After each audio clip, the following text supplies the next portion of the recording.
지난번에 문학하고 문법 했잖아요. 비문학은 오히려 쉬워. 이유가 뭘까요? 지문 안에서 모든 답이 나와. 모든 문제와 답이 지문 안에서 나온다. 그리고 이제 설명 방법 같은 경우는 왜 하는 거냐면 중학교 비문학 지문은 어렵지 않아요. 상대적으로 쉬운데 고등부 넘어가면 이제 정말 듣도 보도 못한 어려운 지문들이 비문학에서 나오는 거예요. 그래서 그거를 읽을 때 독해 팁을 알려주는 거예요. 독해 팁이 뭐냐면 지금 우리가 하려고 하는 받아쓸 친구 돌고래는 설명문입니다. 그래서 설명문과 논설문이 비문학을 대표하는 두 가지인데 설명문 갈래별 특징 물어보는 거 하나 나올 수 있고요. 이 글의 이 단원의 목표는 설명문에 어떤 설명 방법을 쓰고 있는지를 찾아라요. 그래서 요거에 맞춰서 요거를 풀이할 거예요. 요거 교과서 지문입니다. 자, 비문학은 일단 설명 방법을 알려주는 표지가 있어. 이런 것들을 표지라고 해요. 이런 것들. 아, 얘가 이게 있어서 대조구나. 이게 있어서 분석이구나. 이런 표지를 찾을 겁니다. 알았죠? 그리고 선생님이 그와 비슷하게 쓰이는 표지까지 이제 추가적으로 써준 거고, 다 했으면 가시면 돼요. 외우고 거기다가 사진 찍고 잘했는지 인증샷 나한테 톡 보내고. 자, 일정한 기준에 따라 나누는 건 구분인데 잘 들어. 세 개가 겁나 많이 틀리는 것 중에 하나입니다. 분류, 분석, 구분을 애들이 반드시 틀릴 거라고 생각하고 선생님들이 함정을 파. 근데 그 함정을 피하는 방법이 있어. 구분은 일단 작게 나누는 거야. 작게. 큰 걸 작게. 자, 큰 건 상위 항목이라고요. 작은 건 하위 항목이라고요. 큰 걸 작게 나눈다. 뭐라고요? 구분이에요. 구분. 자, 괜찮아. 큰 걸 작게 나눈다. 뭐라고? 구분이야. 그래서 보통 요렇게 작은 걸. 자, 그럼 예를 들면 이런 거야. 지금 여기 이빨고래도 나오고 시험고래도 나오죠. 이빨고래하고 시험고래는 다 뭘까? 고래의 고래요. 일종이죠. 뭐가 상위 개념이에요? 고래가 상위 개념이겠죠? 이빨고래, 시험고래로 나눌 수 있다. 구분이야. 자, 근데 반대로 화면에 안 잡히게 봤으면 좋겠는데. 수고했어. 다음 주에도 공부해봐. 빨리 갈 수 있습니다. 아셨죠?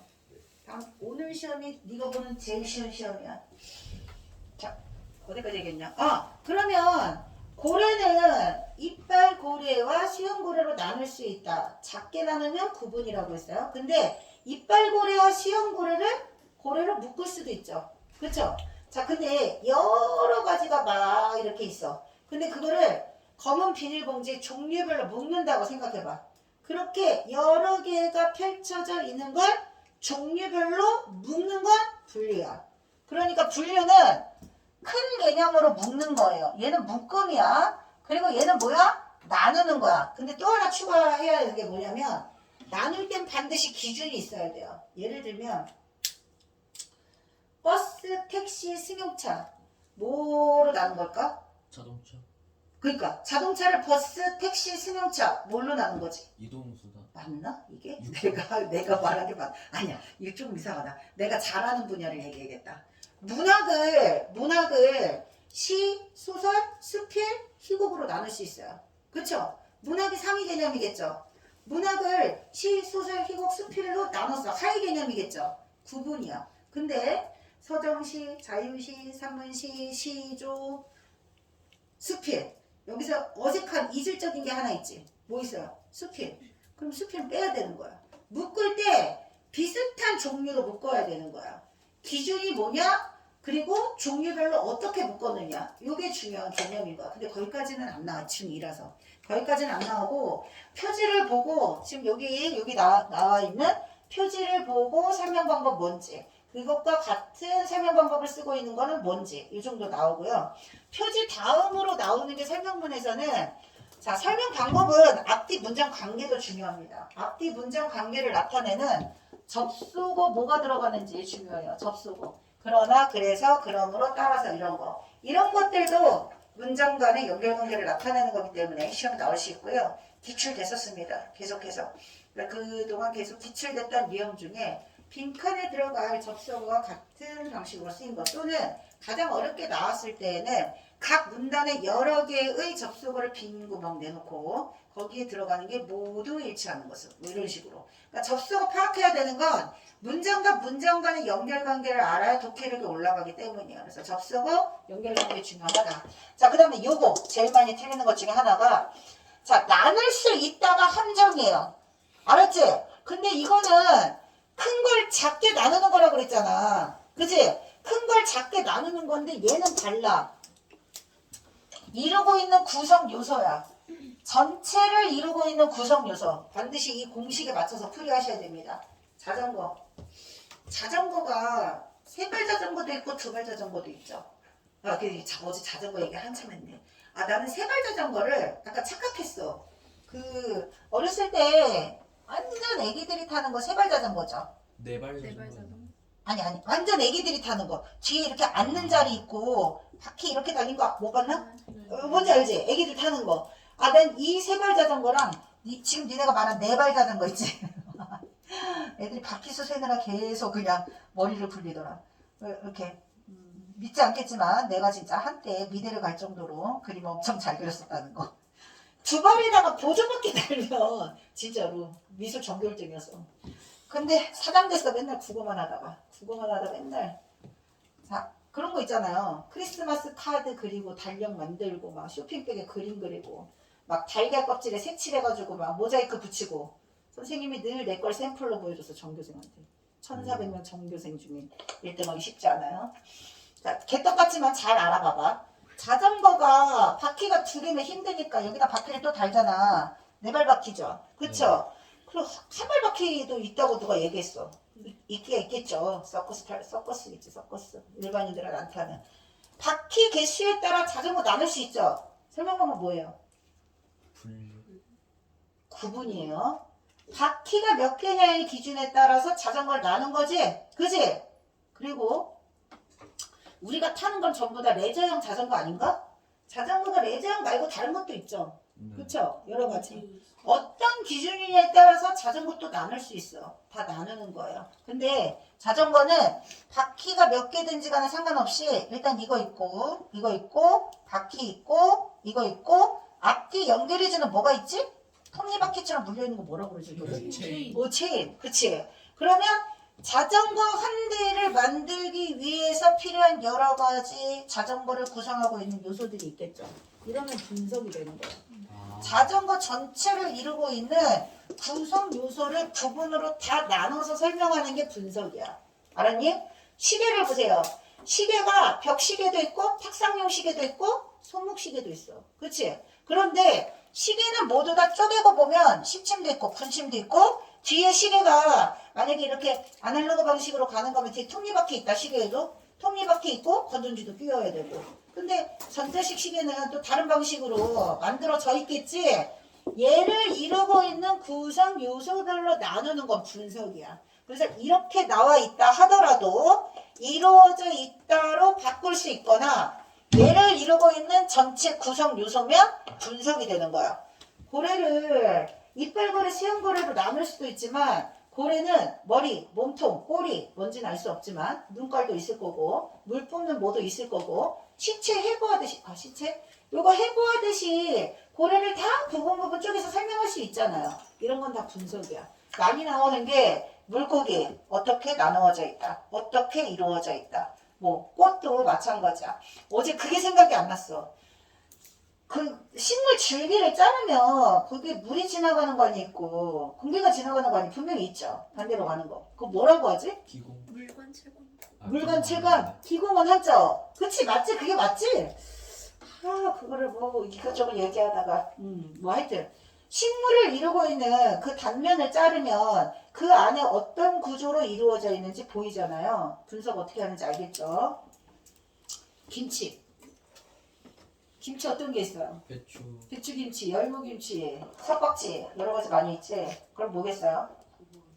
구분이에요. 근데 여러 가지 배추를 지방에 따라 다른 색깔을 띠고 있는 다른 색깔을 띠고 있는 김치로 묶을 수도 있어.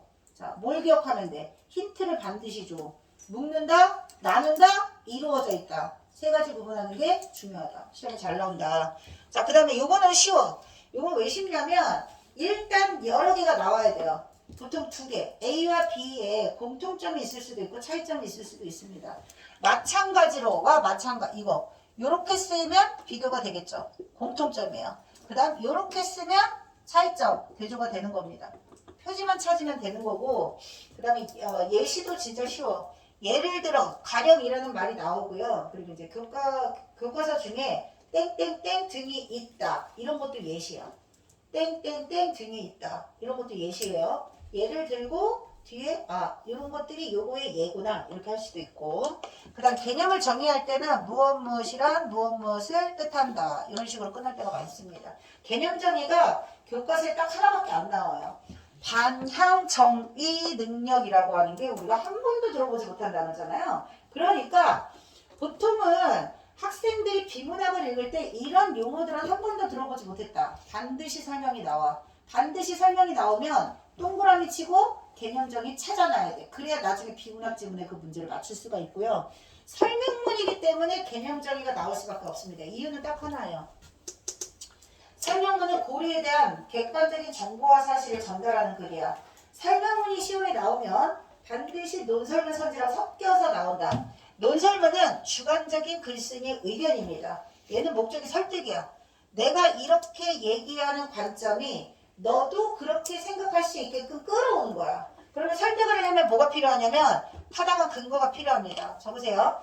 타당한 근거를 마련해서 설득하는 거야.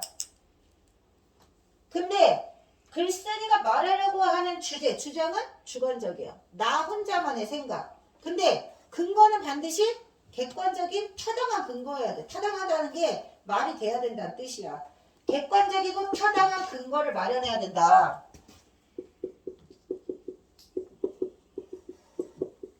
그래서 뭐 어떤 통계 자료를 보니까 어디 문서에 보니까 출처를 밝히고 내가 말하려고 하는 주장이 객관적인 근거가 있다라는 것을 들어서 설득하는 거야. 뭐가 들어가면 안 되냐면 객관적 사실과 정보는 주장하는 게 아니기 때문에 오로지 사실에 근거해서 써요. 그럼 우리는 이 이야기 속에 이 글에 쓰여 있는 모든 정보와 사실을 제대로 파악하는지만 확인하는 문제가 나오는 거야. 그래서 여기다 이거 써준 게 설명문에서는 반드시 내용일치 문제가 나와요. 본문을 꼼꼼하게 잘 읽었니? 본문에 맞는 내용과 그렇지 못한 내용을 구분하라는 뜻이야. 여기 OX가 그 뜻이에요. 본문 내용과 일치합니까? 일치하지 않습니까가 시험에 나온다. 자, 선생님이 여기 적어준 게 설명문은 반드시 설명문이 가지고 있는 특징이 있습니다. 그 설명문과 같이 논설문에 오답 선지가 같이 끼어 들어갈 수가 있어. 주관적 들어가면 안 돼. 객관적이고 명료하게 그리고 분명하게 써야 돼. 정보기 때문에. 그래서 그거를 잘 이해시키려고 다양한 설명 방법을 쓰는 거예요. 그래서 어떤 설명 방법이 쓰였는지 찾아야 되고 이 글의 주된 특징은 우리가 알고 있는 잘못된 고려에 대한 잘못된 생각이 있어. 그게 아니고 이게 맞다라는 거하고 고래가 가지고 있는 특징, 물론 이게 제일 중요하겠죠. 중간 부분에 다양한 설명 방법을 사용해서 고래와 관련된 여러 가지 정보와 지식을 줄 거고 보통 아까 선생님이 얘기했던 여러 이렇게 글이 전문이 나왔을 때 처음, 중간, 끝 부분으로 나눌 수 있어요. 설명문에서 처음 부분을 머릿말이라고 하는데 이 글의 중심화된 돌고래야. 그럼 처음에 딱 소개할 때 돌고래 소개하고 돌고래의 사람들이 관심을 갖고 읽기를 바라겠지. 글 쓰는 사람이. 그래서 흥미나 호기심을 유발하기 위해서 질문을 많이 던집니다. 그래서 글 속에서 질문이 나왔다는 것은 중심 내용을 예고해주는 역할도 있고요. 독자들이 이 부분에 집중해주기를 바라는 의도도 있습니다. 대답을 요구하는 게 아니야. 자, 대답을 요구하지 않고 질문을 하는 경우는 여기에 집중하세요. 앞으로 이런 이야기를 할 거예요. 그래서 질문의 효과 한 문제 나와요. 질문을 하는 의도는 뭐다? 호기심과 흥미를 유발해서 뒤에 오는 내용이 뭔지 예측할 수 있게 만드는 거다. 근데 딱 하나 다른 게 있어. 마지막 부분에 고래 한번 보러 가시는 게 어떨까요? 이게 흥미, 관심, 예측? 아니죠. 끝부분에 나오는 건 뭘까요? 사람들한테 제안하는 거야. 권유하는 거야. 선생님이 질문하는 건 뭐야? 내가 질문하는 것. 대답을 요구하는 거야. 원칙적으로 질문의 의도는 대답을 요구하는 거예요. 근데 설명문에서 자꾸 질문을 하는 건 관심을 끌기 위한 거야. 뒤에 오는 내용을 예측하기 위한 거야. 문법에서 의문문 형식으로 쓰지만 대답을 요구하지 않는 경우도 있습니다. 그런 건 수서 의문문이에요. 그 다음에 문학에서 선생님이 의문문 형식으로 쓰지만 대답 요구하지 않는 게 있다 그랬습니다. 그건 서리법이에요. 봐봐. 분야별로 질문의 의도가 뭔지를 파악하는 문제가 문학, 비문학, 문법에 따라 다 달라. 근데 의문문이라고 하는 것은 중요한 출제 요소가 될 수 있어요. 아시겠죠? 자, 그 다음에 마지막 부분에 우리나라에는 고래를 관찰하는 지역별로 다양하게 고래가 나옵니다. 그럼 고래 한번 보러 가시는 게 어떨까요? 하면서 마무리야. 보통은 마지막에 뭘 하냐면 중심형 설명했던 거를 요약하고 정리해서 다시 한번 강조하는 게 일반적이야. 설명문에서는. 일반적으로 뭐라고? 요약, 강조, 마무리. 근데 이 글에서는 특별하게 요약, 강조, 마무리하는 건 없고 돌고래, 제목도 그거잖아. 돌고래를 바닷속 친구라고 했잖아. 친근하게. 어디까지 알고 있니? 돌고래에 관한 간략한 정보 얘기하고 돌고래 한번 보러 가세요. 끝난다. 이 글의 순서는 이렇게 되어 있다. 자, 그리고 이거 맞춰볼게요. 이거 꼭 중시 내용이라고 했다. 이 시험에 나와. 자, 종류 설명했으니까 분류고요. 그 다음에 반향 정의 능력이 뭔지 설명, 정의 쓰였을 거고 초음파를 앞을 인식한다. 간략하게 요약한 겁니다. 책에 나오는데 공책에 요약하고 선생님이 단톡방에 다시 필기 올리잖아요. 복습하라는 취지로 올리는 거고 가장 좋은 복습은 책으로 하는 거야. 근데 책으로 잘 안 되는 애들 때문에 필기도 하고 단톡에 올리기도 하는 겁니다. 그거 요약된 걸 보고 길게 풀어서 설명할 수 있어야 돼. 풀이 과정. 자, 그리고 무리지어서 협력해서 이거 인간과 공통점이에요. 인간과 마찬가지로 무리지어서 협력하면서 사회적 관계를 구축한다는 거. 그러니까 선생님은 수업을 많이 하는 사람이니까 지문이 머릿속에 있어요. 지문이 머릿속에 있고 나는 문제를 어떤 방식으로 내는지를 아니까 이렇게도 말할 수 있고 저렇게도 말할 수 있다. 근데 이게 문제가 국어가 잘 안 되는 애들의 특징, 국어나 영어가 안 되는 애들의 특징은 이럴 수도 있고 저럴 수도 있다가 정확하게 한 끗 차이로 다른데 그걸 못하는 거야. 그러니까 같은 말이 아닌데 같은 말로 착각하거나 다른 말인데 같은 말인 줄 알거나 뭔 말인지 알지? 그래서 언어 과목을 되게 남자애들 별로 안 좋아해요. 남자애들이. 딱 떨어지는 이과식 공부를 원하는 애들이 안 좋아해요. 대신 문법은 딱 떨어지잖아요. 근데 문법은 딱 떨어지나 처음에 외울 게 많잖아요. 이도저도 안 되는 건 그냥 한마디로 정의 내릴 수 있어요. 공부가 싫은 겁니다. 공부가 싫은 거야. 근데 공부가 싫은 이유는 딱 하나야. 시간을 투자하고 싶지 않은 거예요. 시간을 투자하면 뭐든 된다고 했습니다. 시간과 뭘 또 투자해야 돼? 그렇지. 돈은 부모님이 내주시잖아. 그리고 돈 내는 것 이상으로 가르쳐 주려고 하는 내가 있잖아요. 이런 말 하기 좀 그렇지만 선생님은 학교 선생님이랑 다르잖아. 나는 학교 선생님처럼 수업하지 않는 딱 하나 뭐야?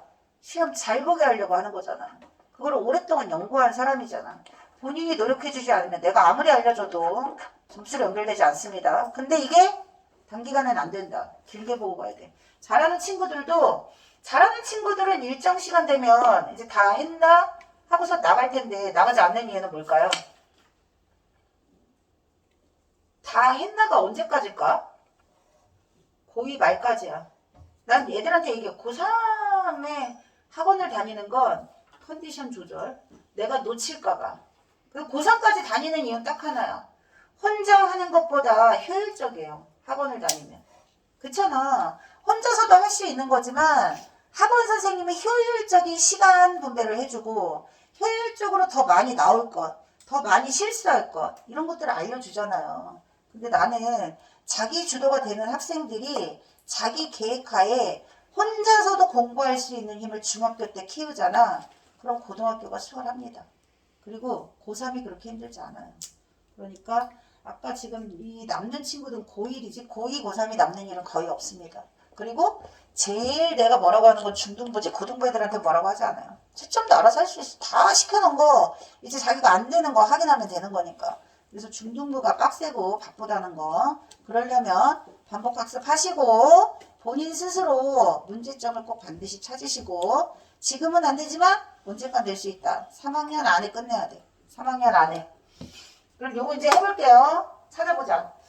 풀이 과정 잘 보셔야 돼요. 1번이 공식이야. 1번이 공식이니까 1번 암기하시고요. 2번은 왜 중요하다 그랬어?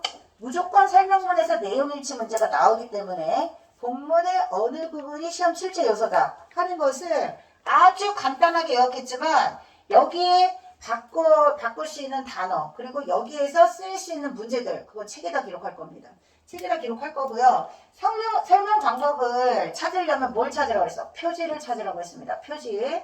자, 고래는 이빨고라 수염고래로 나뉜다. 첫 번째 표지는 이거예요. 근데 여기다 풀이를 더 덧붙이시면 고래가 상위 항목입니다. 상위 항목인데 뭘로 나눴어요? 하위 항목으로 나눴습니다. 상위 개념, 하위 개념 요거는 문법에서 상위어, 하위어로도 나눌 거야. 위에 있는 게 훨씬 더 큰 개념이야. 포괄적이야. 얘가 포괄적이야. 하도 선생님들이 당연히 알겠지 하고 쓰는 단어를 학생들이 모르고 자꾸 오답을 쓰니까 다 알려주는 거야. 상위 개념이라는 건 포괄적이야. 넓은 의미란 뜻이야. 그 다음에 하위 항목이라는 건 구체적이라는 거야. 구체적. 또는 개별적이라는 거야. 얘보다 얘가 구체적이고 개별적인 하위 항목이에요. 이렇게 나누면 뭐라고? 구분이야. 구분. 남자 여자 뭘로 나눈 거예요? 성별이 뭐예요? 기준이에요. 구분에는 뭐가 따른다? 기준이 따른다. 기준. 자, 그 다음 범공이, 범고래, 상쾌이 살쾡이 잘못 쓴 거 아니에요? 누가 물어보더라고. 학교에서 배운 성격사니 살쾡이 아니에요? 그러면 수업을 안 듣고 있다는 뜻이야. 솔샘 친구는 그럴 수 있어요. 토요일엔 솔샘 친구도 있거든요. 상쾌입니다. 네? 아, 잘못 썼나? 내가 오타야? 상갱이. 잘못 썼어. 상갱이야. 오타. 고쳐. 상갱이. 상갱이 등이 뭐에 속한다? 이빨고래에 속한다. 그러면 범고래 상갱이가 이빨고래 뭘까요? 아니. 이빨고래 뭘까요? 하위 개념이요. 하위 개념이야. 얘네들이 이빨고래 상위 개념이야. 다른 말로 범고래 상갱이는 이빨고래의 예이기도 해요. 아까 내가 뭐라고 그랬지? 땡땡땡 등이 있다. 그러면 예시 될 수 있다 그랬어요. 얘네들은 이빨고래에 뭐가 된다고요? 얘입니다. 얘. 학교 선생님이 말해주는 거 따르시면 돼요. 학교 선생님이 말 안 해주면 안 나온다고 보면 돼. 이런 거 정도는. 근데 다른 데서는 이걸 또 예시로 내기도 하고. 그 다음에 이것도 마찬가지야. 시험고래 상위 개념. 얘가 뭐라고? 하위 개념. 자, 하위 개념을 뭘로 묶었어요? 상위 개념으로 묶었습니다. 묶음이니까 얘네들을 묶어서 수염고래라고 할 수 있어요. 분류입니다. 뭘로 묶은 거야? 이빨 있는 애하고 시험 있는 애로 종류별로 묶은 겁니다. 종류별로 반드시 기억해야 돼. 종류별로 묶는다. 분류. 자, 그 다음 이빨고래는 튼튼한 이빨을 가진 것과 달리 sem을 치시고 달리가 뭐예요? 대조를 나타내는 표시입니다. 대조. 차이점이야. 차이점. 수염고래는 이빨 대신 수염이 있다. 자, 달리 뭐뭐 했는데 이런 표지가 들어가면 뭐라고요? 대조. 근데 이런 표지 말고 접속어 대조를 나타내는 접속어도 있어요. 그러나 하지만 이런 거 들어가면 다 반대되는 내용이 나온다는 뜻이다. 자, 반향정의는 땡땡땡을 뜻한다. 이게 정의야. 반향정의의 개념, 뜻풀이. 자, 뜻풀이는 땡땡땡은 또는 무엇이란. 원래는 무엇이란 이게 원래 예전에 많이 나오던 버전이었거든요. 무엇이다. 너무 찾기 쉬워. 이것만 찾으면 되니까. 근데 요즘은 많이 안 나오는 추세다. 자, 그 다음 여기는 돌고래 머리 앞쪽 기관은 요렇게 나눌 수 있다. 자, 틀리시면 안 됩니다. 돌고래 머리 앞쪽 기관 속에 이게 들어있는 거야. 요거를 이루고 있는 얘가 뭐야? 구성 요소야. 이거를 이루고 있는 일부분들을 쭉 쪼개는 거야. 여기는 나눌 수 있다와 여기 있는 나뉜다가 다르다고 그랬죠? 얘는 돌고래 머리 앞쪽 기관을 이루고 있는 뭐라고? 구성 요소야. 그래서 등으로 이루어져 있다. 이거 바꿀 수 있습니다. 분석이에요. 분석. 분석에서 시험 문제 가장 많이 나오는 것 중에 하나가 물고기, 머리, 가슴, 배. 개미, 머리, 가슴, 배. 곤충, 물고기 이런 거 다 나올 수 있지. 그 다음 아까 뭐 얘기했어? 자전거, 시계 이런 거 분석으로 많이 나옵니다. 그 다음 시력은 쓸모가 없어요. 그런 까닭에 뭐뭐 때문에 까닭에 때문에 왜냐하면 그래서 그러므로 이런 거 들어가면 전부 인과입니다. 인과. 인과예요. 여기 자리가 없네. 얘도 인과, 얘도 인과. 자, 시력은 쓸모가 없다. 왜냐하면 바꿔 쓸 수 있겠죠. 왜냐하면 때문이다. 왜냐하면 때문이다가 원인이야. 이게 결과야. 돌고래는 바닷물을 일부러 마시지 않아요. 왜냐하면 수분이 부족해지기 때문이다. 요약해서 쓴 거. 이게 왜냐하면 뜻이야. 자, 인과예요. 바닷물은 짜잖아요. 짠물 계속 먹으면 수분이 부족해진다. 그래서 부족한 수분을 어디서 섭취하게? 여기입니다. 먹이를 통해서, 지방을 통해서. 물을 마시지 않고 수분은 대신 어디서 섭취한다? 여기서. 인과의 설명 방법도 쓰였고 돌고래의 특징에서도 나오고 중요한 중심 문장이란 뜻이에요. 자, 그 다음에 쉽지 않습니다. 그래서 인지. 이게 표지야. 그래서 인지 들어가면 뭐라고? 인과. 자, 그 다음에 돌고래는 인간과 마찬가지로 복잡한 사회적 관계를 맺는다. 표지 찾아보세요. 마찬가지로. 자, 마찬가지로 들어가면 설명 방법 비교. 자, 어떤 식으로 문제 나오는지 알겠죠? 이걸 잘 기억하시고 자습서에 설명이 나와 있지만 뒤에 나오는 문제, 대단한 평가 또는 평가 문제집에는 설명이 빠져있다. 설명이 빠져있는 지문을 보고 그 지문에 설명을 추가할 수 있으면 국어 문제는 다 해결된다. 책 피세요.